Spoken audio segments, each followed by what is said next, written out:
በደቡብ ኢትዮጵያ እንዲሁም በሲዳማ ክልል የተወሰኑ ከተሞች ላይ ተከስቶ የነበረውን የማርበርግ ቫይረስ ወረርሽኝን 3 ወራት ባልሞላ ጊዜ ውስጥ በቁጥጥር ስር መዋል መቻሉን የጤና ሚኒስቴር ያስታወቀው በዚሁ ባሳለፍነው ሳምንት እንደነበር ይታወሳል።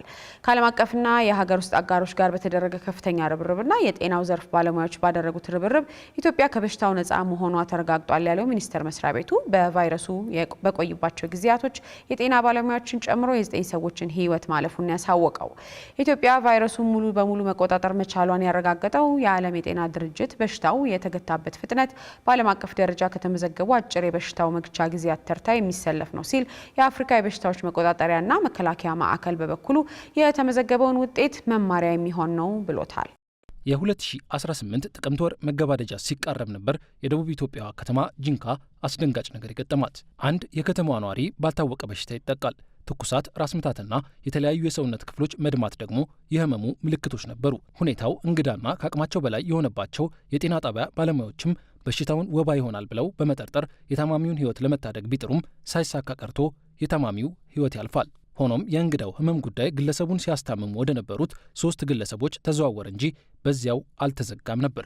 እናም ነገሩ ከበድ ያለ መሆኑ መጠርጠር የተጀመረው በንክኪ ህመሙ የተላለፈባቸው ሰዎች ለተሻለ ሕክምና ወደ ጂንካ አጠቃላይ ሆስፒታል ሲያመሩ ነበር። ህይወቱ አልፎ እሱን ሲያሳክሙ የነበሩ ሶስት የሚሆኑ አስታማሚ የነበሩ ሰዎች ከሳምንት በኋላ ተመሳሳይ ምልክት አሳይተው የኛ ሆስፒታል ሕክምና ፍለጋ ሲመጡ ነው እንግዲህ ልንጠረጥር የቻልነው። በወቅቱ የነበረው ነገር በሽተኞቹ መጀመሪያ ሚሊኒየም ጤና ጣቢያ ባላለ ከተማ ላይ እዛ ይታከሙ ነበር። በማላሪያ ነው የተባልኩት።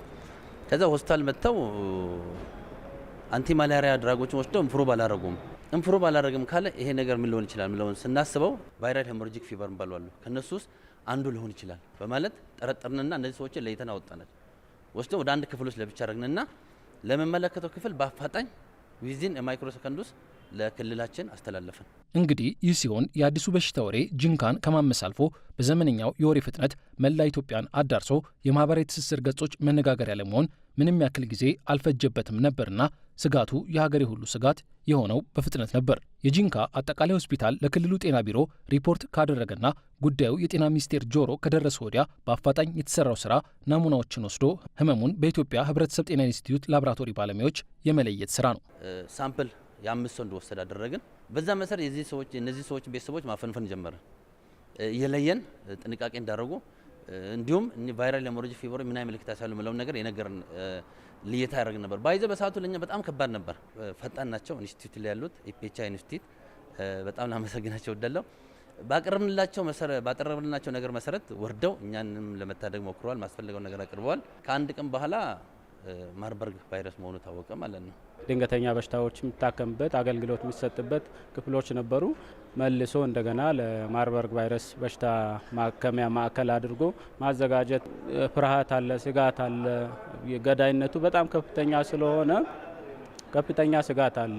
ባለሙያን ከዛ ጭንቀት ውስጥ አውጥቶ ስራ ላይ መመደብ በጣም አስቸጋሪ ነበር። ከኋላ ማርበርግ ነው ሲባል በጣም አዝነናል፣ ደንግጠናል፣ ተረብሸናል። ወደ 85 በላይ መሆኑ ባለሙያዎች ተነካክተናል። እስከ እኔው ጭምር ባድ የሆነ ነገር ነው። በቃ ማለት ደንገጠን ተርበትብተን ምንም አማራጭ የለንም። ራሳቸው ወደ ማጽናናት ገባን። ስታፎችን ማረጋጋት ጀመር። እንጃ ብቻ ይከብዳል። የናሙናው ውጤት በኢትዮጵያ ህብረተሰብ ጤና ኢንስቲትዩት ተለይቶ ጤና ሚኒስቴር ማርበርግ የተባለ አስከፊ በሽታ መከሰቱን ህዳር 5 ቀን 2018 ዓ.ም ይፋ ካደረገ ወዲያ በሽታው ከተከሰተበት ቦታ ወጥቶ እንዳይሰራጭ በዚያው አፍኖ ለማስቀረት ርብርብ ወደ ማድረግ ነበር የተገባው። እናም በዚህ ሳምንት ማገባደጃ ላይ ነበር ከ3 ወራት ላልበለጠ ጊዜ ሲደረግ የነበረው በሽታውን የመቆጣጠር ጥረት ተሳክቶ ኢትዮጵያ ከማርበርግ ቫይረስ ነፃ መሆኗ የታወጀው። ይህ 42 ቀን የመጀመሪያ 21 ቀን የትኛውም ንክኪ የነበረው ሰዎችን የመለያ ጊዜያችን አድርገን እንጠቀምበታለን። ከዛ በተጨማሪ ደግሞ ሁለተኛውን 21 ቀን ደግሞ ቀጣይ ምርመራዎችን እያደረግን ቅኝቶቻችንን እየቀጠልን እንሰራለን።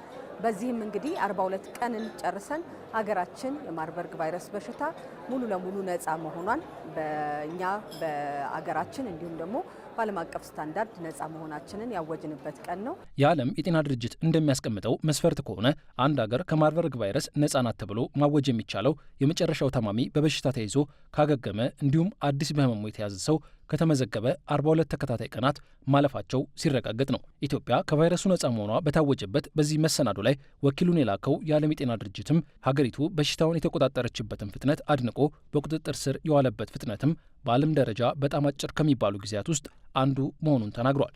የአፍሪካ የበሽታዎች መቆጣጠሪያና መከላከያ ማዕከል አፍሪካ ሲዲሲም ይህ በኢትዮጵያ የተመዘገበ ፈጣን የመቆጣጠር ስኬትን አድንቆ ለመሰል ሀገራት መማሪያ ጭምር ይሆናል ነው ያለው። This outbreak was interrupted in one of the fastest time frames documented. ይህ የማርበርግ ቫይረስ ወረርሽኝ የተገታበት ጊዜ በዓለማችን ደረጃ ከተሰነዱና በሽታው በአጭር ጊዜ ከተገታባቸው ጊዜዎች መካከል የሚጠቀስ ነው። ቀድሞ መመርመር፣ በዓለም አቀፍ መመሪያዎች መሰረት ፈጥኖ ማሳወቅ፣ የታመሙ ሰዎችን በፍጥነት መመርመርና በጊዜው ለብቻቸው ማቆየት እንዲሁም የሆስፒታል አስተዳደርና የተነካኩ ሰዎችን በጥልቀት መፈተሽ ብሎም ስኬታማ የሆነ የኢንፌክሽን መከላከልና መቆጣጠር ሥራ መሰራቱ ዝግጁነት በተግባር ሲገለጽ ምን ይመስላል የሚለውን ያሳየ ነው።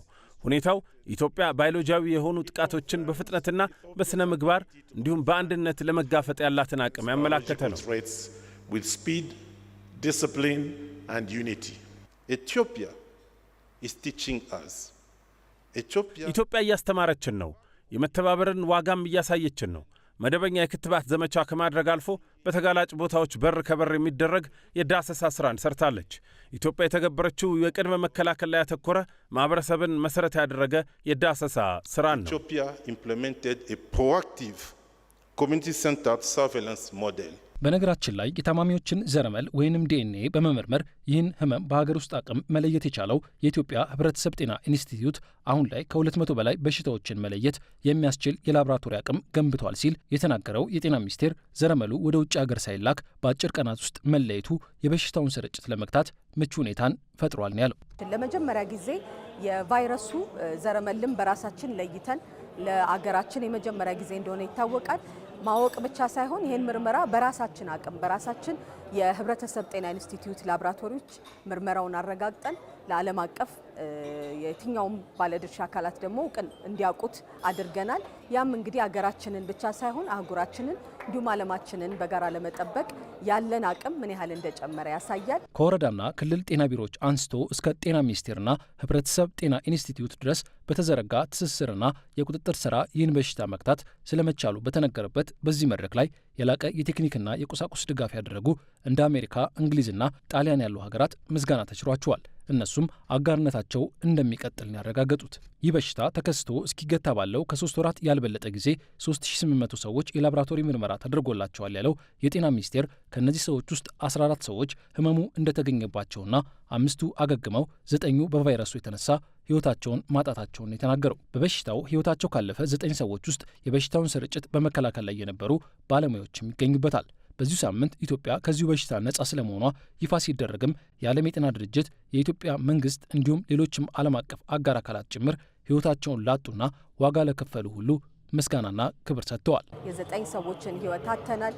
በዚህም ደግሞ ህይወታቸውን ላጡ ቤተሰቦች እንዲሁም ደግሞ ለወዳጅ ዘመዶቻቸው በተለይም ደግሞ ለጤና ባለሙያዎችና በዚህ ህብረተሰባቸውን ሲያገለግሉ ህይወታቸውን ላጡ በሙሉ ልባዊ የሆነ ሀዘናችንን ልባዊ የሆነ ደግሞ እግዚአብሔር ያጽናችሁ፣ ፈጣሪ ያጽናችሁ የሚል ልባዊ ምኞቴን በዚሁ መግለጽ ፈልጋለሁኝ። የማርበርግ በሽታ ተገታ ማለት የህብረተሰቡ ንቃትና የተቋማት ትጋት ይቀንሳል ማለት እንዳልሆነ የጠቀሰው የጤና ሚኒስቴር ቀጣይ ዓለም ልትጋፈጣቸው ለምትችላቸው ወረርሽኞች ራስን አዘጋጅቶ የመጠበቅና የጤና ስርዓቱን አይበገሬ የማድረግ ጥረት በሁሉም አጋር አካላት ርብርብ ተጠናክሮ የሚቀጥል ሊሆን እንደሚገባ ነው ያሳስበው።